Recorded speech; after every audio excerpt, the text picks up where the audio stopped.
ചോദ്യപേപ്പർ ചോർച്ചയുമായി ബന്ധപ്പെട്ട കൂടുതൽ വിശദാംശങ്ങളിലേക്കാണ് പോകുന്നത്. ഈ ചോദ്യപേപ്പർ ചോർച്ചയുമായി ബന്ധപ്പെട്ട് MS സൊല്യൂഷൻസ് എന്ന ഓൺലൈൻ ചാനലിൻ്റെ അല്ലെങ്കിൽ ഓൺലൈൻ പ്ലാറ്റ്ഫോമിൻ്റെ സിഇഒയെ ഇന്നലെ ക്രൈംബ്രാഞ്ച് ചോദ്യം ചെയ്തിരുന്നു.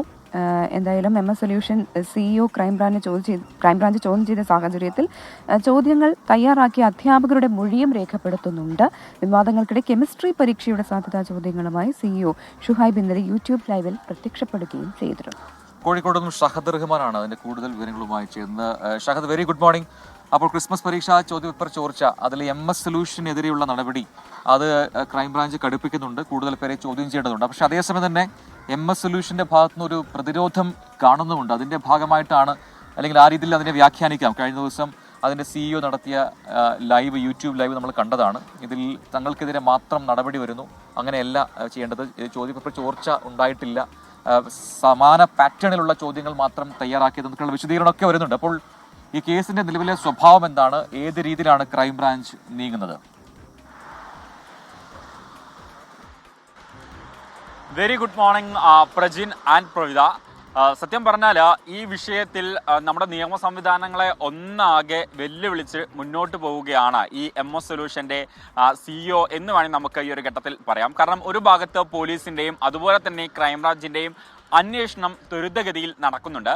പക്ഷേ ഇതിനെല്ലാം തന്നെ പാടെ അവഗണിച്ചുകൊണ്ട്, അല്ലെങ്കിൽ ഇവയൊക്കെ തന്നെ വെല്ലുവിളിച്ചുകൊണ്ടാണ് ഇപ്പോൾ ഇന്നലെ ഈ MS സൊല്യൂഷന്റെ CEO ഷുഹൈബ് ഈ ലൈവിൽ വന്നിട്ടുണ്ടായിരുന്നത്. നമുക്കറിയാം, കഴിഞ്ഞ ദിവസം നമ്മൾ എല്ലാ മാധ്യമങ്ങളും ഒരു വാർത്ത നൽകിയിട്ടുണ്ടായിരുന്നു.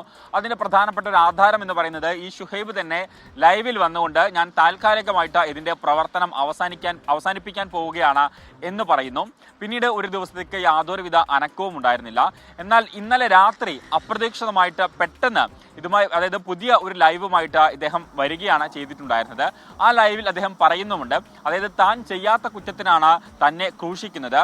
മാത്രവുമല്ല, അതായത് നിലവിൽ ഇപ്പോൾ 3 ചാനലാണുള്ളത്, അതായത് 10, 11, 12 ക്ലാസ്സുകൾ. അപ്പോൾ പുതുതായിട്ട് ചെറിയ ക്ലാസ്സിലുള്ള കുട്ടികൾക്ക് കൂടി യൂട്യൂബ് ചാനൽ ആരംഭിക്കുന്നു എന്ന ഒരു കാര്യം കൂടി അദ്ദേഹം ഇന്നലെ വ്യക്തമാക്കി. അതായത് നിലവിൽ ഇപ്പോൾ MS സൊല്യൂഷന് 5 യൂട്യൂബ് ചാനലായി എന്ന് വേണം നമുക്ക് ഇതിൽ നിന്ന് മനസ്സിലാക്കാൻ.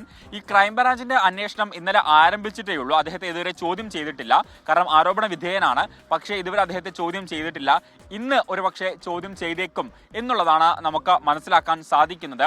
അതോടൊപ്പം തന്നെ ഈ ചോദ്യപേപ്പർ തയ്യാറാക്കിയ അധ്യാപകരെയും ചോദ്യം ചെയ്യാനുള്ള ഒരു സാധ്യതയുണ്ട് എന്നുള്ളതാണ് നമുക്ക് ക്രൈംബ്രാഞ്ചിൽ നിന്നും ലഭ്യമാകുന്ന വിവരം. അതേസമയത്ത് പോലീസ് ഇതുമായി ബന്ധപ്പെട്ട് കേസൊന്നും നിലവിലെ സാഹചര്യത്തിൽ രജിസ്റ്റർ ചെയ്തിട്ടില്ല. എന്നാൽ സമാന്തരമായിട്ടൊരു അന്വേഷണം പോലീസിന്റെ ഭാഗത്തു നിന്ന് നടക്കുന്നുണ്ട് എന്നുള്ളതാണ് പോലീസ് നമുക്ക് നൽകുന്ന വിശദീകരണം. എന്നാൽ അതേ സമയത്ത് ഇതുമായി ബന്ധപ്പെട്ട് നമുക്കറിയാം, ഈ ആരോപണം ആദ്യം തന്നെ ഉന്നയിക്കുന്നത് KSU ആണ്. പിന്നീട് ഇത് വലിയ രീതിയിൽ ചർച്ചയാകുന്നു. സംസ്ഥാന സർക്കാർ തന്നെ ഇതുമായി ബന്ധപ്പെട്ട് അന്വേഷണം പ്രഖ്യാപിക്കുകയും ചെയ്യുന്നുണ്ട്. അതിന്റെയൊക്കെ പശ്ചാത്തലത്തിൽ KSU ഇപ്പോൾ വലിയ രീതിയിലുള്ള പ്രക്ഷോഭങ്ങൾ ആരംഭിക്കാനുള്ള ഒരു തയ്യാറെടുപ്പിലാണ്. പ്രത്യേകിച്ച് ഇന്നലെ ഈ സ്ഥാപനം വീണ്ടും യൂട്യൂബ് ലൈവുമായൊക്കെ വന്ന പശ്ചാത്തലത്തിൽ എന്തായിരിക്കും വിദ്യാർത്ഥി സംഘടനകളുടെ തുടർ നടപടി എന്നുള്ളതാണ് നമ്മൾ ഏവരും ഉറ്റുനോക്കുന്നത്. എന്തായാലും ഈ കേസുമായി ബന്ധപ്പെട്ട ഇന്നത്തെ ദിവസം വളരെ നിർണായകമാണ്. ഇന്ന് എന്തെല്ലാം നീക്കങ്ങളാണ് അന്വേഷണ ഉദ്യോഗസ്ഥരുടെ ഭാഗത്തു നിന്നും അതുപോലെ തന്നെ ഈ MS സൊല്യൂഷന്റെ ഭാഗത്തു നിന്നും ഉണ്ടാവുക എന്നുള്ളതാണ് നമ്മൾ ഏവരും ഉറ്റുനോക്കുന്നത്. പ്രജിൻ, പ്രവിത.